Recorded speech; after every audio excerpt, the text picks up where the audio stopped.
The following content, information, and material is covered under fair use. This is for training and educational purposes only, for teaching and commenting in a classroom setting. Again, this is for training and educational purposes only. All rights, titles, and interests reserved without prejudice ab initio. This does not constitute legal advice, tax advice, or financial advice. If you need any applicable advice, please seek competent counsel. Do your own due diligence, regardless of who presents the information. Hey everyone, it's B with 2B Fruitful Training Group. All praises to the Most High. And today we're going to be going over Britannia in America. This is going to be a smaller part of a larger series, The True Old World, presented by 2B Fruitful Training Group. And what we have here, this is an illustration of a poster or propaganda from times past, and what is curious about it is its personification of Britannia. Now, what they like to claim is Britannia was the personification of Britain as it's known over in Europe, which are really just the British Isles, or the Isles Britannica. But very clearly here we see the personification of the United States, Uncle Sam, as they call it, hand in hand with Britannia. Now, it's important to note the individual symbolism in each of the different depictions within this poster. On the left, you have the phoenix. It cannot be an eagle because the wings are lifted up above the head, body of the bird. Then you have the sword in hand and his right hand, and he's linked arm with Britannia. Now you have the British shield, the Union flag, and then in the left hand you have the trident. This is in reference to admiralty or maritime law and the power of the sea. You have the helmet, which is I believe a war helmet. And then in the bottom right of the picture, the left of the woman and depicting Britannia, you have the lion. Now this is what? Lion of Judah? Or since there was no J since before 1524, it would have been the Lion of Uda, or Utah, as it's known today. So next we're going to be getting into a video that gives a little bit more information as far as Britannia here in America. So consequently, Jehovah's Witnesses, like most cults, and they are, incidentally, they are referred to as York Rite cults in Masonry. York Rite cults. This is why the Watchtower Society moved to New York. New York is the old York, England, and the presence of the Knights Templars of old York, England moved into America and called it New York. And they called New York the Empire State. Why? Because it's the state of the New York Rite Masonic Empire coming out of York, England, and establishing their filthy, dirty system in our beloved country in New York. There is nothing dirtier or filthier on the earth, in my present opinion, than New York City. It's only topped by the Vatican. Somebody needs to do their homework. Charles Taze Russell was financed out of London, England. The money was coming out of MI5 and MI6. The Mormon Church, Seventh-day Adventist, the Worldwide Church of God, all of these are referred to as York Rite cults, financed, organized, directed out of London.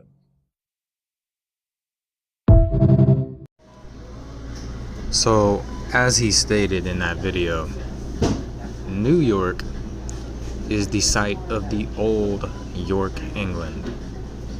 So this is one of the most important locations for the old world, especially as it relates to the other cities and their respective locations.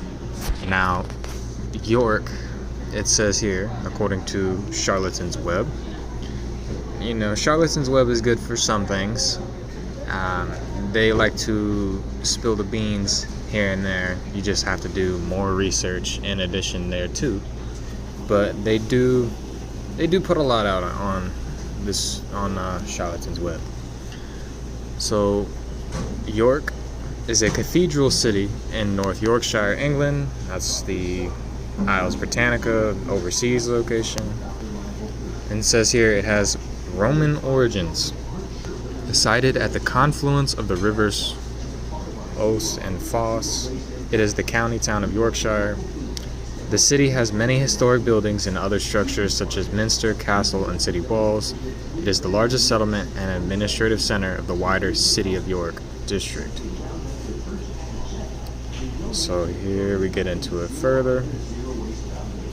So it states, the city was founded under the name Eboracum in 71 AD. Now, for this, let's not focus as much on the timelines because the timelines have been altered. You have AD, BCE, BC. You even have other calendars like Anno Mundi. That's not really what's important here. Just bear that in mind and take note. Continuing. It then became the capital of the Roman province of Britannia Inferior, and later of the kingdoms of Dara, Northumbria, and Scandinavian York. In the Middle Ages, it became the Northern England ecclesiastical province's center and grew as a wool trading center. So here, it's referenced as Eboracum. This was its Roman name. So now we have a chain of title and the names. So we look to this further. And under the name Eboracum, Charlatans Web gives us a little bit more. So it states, Eboracum was a fort and later a city in the Roman province of Britannia. There's not a lot on it, so pronunciation, we're not really going to worry about that as much, but we know what we're referring to. In its prime, it was the largest town in northern Britain and a provincial capital.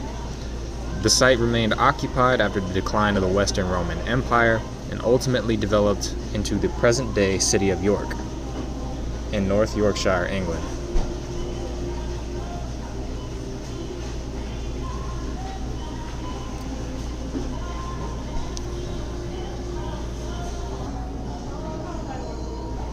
So back in York, in Charlatans Web, we have the toponymy, and it states, the name was Latinized by the Romans as Eboracum or Eburacum, and is called Ebraig in Scottish, Gaelic, and Hebraic in Irish, derived from the Latin name. Here we go. It says many company and place names, such as the Ebor race meeting, refer to the Roman name. The Archbishop of York signs his surname as Ebor, abbreviating Eboracensis. And it's important to note this bears striking resemblance to the name Eber in the scriptures. So out of Encyclopedia Britannica, we have York, a city and unitary authority in England, United Kingdom. And it says York, a city and unitary authority, geographic county of North Yorkshire, historic county of Yorkshire, northern England. The Romans occupied the site in 71 CE and built a fortress and wall, traces of which remain. Under the name Eboracum, the settlement served as the Romans' northern military headquarters until they withdrew. Anglo-Saxon rule eventually followed. And it's also important to note, the seal of New York City has clear references to the name Eboracum. Now mind you, the spelling is slightly different because the tense and punctuation in Latin reflects the word which it modifies. So in this case, you have sigillum civitatis novi eboraki. So you have the sigil or seal, the civil seal of new Iboracum. So new modifies Iboracum, so therefore it becomes Iboraki because of the I matches, because this is the modifier of Iboracum. So in Latin, e, there's several other endings in Latin, but this is new Iboracum, and this is the seal even today for New York City. This is something that's been going on since its inception. So even here they reference that Roman name regarding the city, showing its true origins as the city of York. Thank you all for watching. Thank you for all your continued support. Please like, comment, and subscribe. Share it with anyone you know that might benefit from this information. If you'd like to support this channel directly, please consider donating through Cashapp to BL2Be Fruitful. Any donations over $50 will receive access to 2Be Fruitful Training Group's private library. We have a lot of different resources regarding Britannia, SSKV, and other different documents, including law reviews as well as authenticated documents. Again, I'd like to thank everyone for their time and attention. All of the positive feedback and the different comments have been a big help. Been very thankful for the positive feedback that we've received over, especially these last few months. So thank y'all, and we'll see you in the next one and the next part of this series. Y'all have a good one.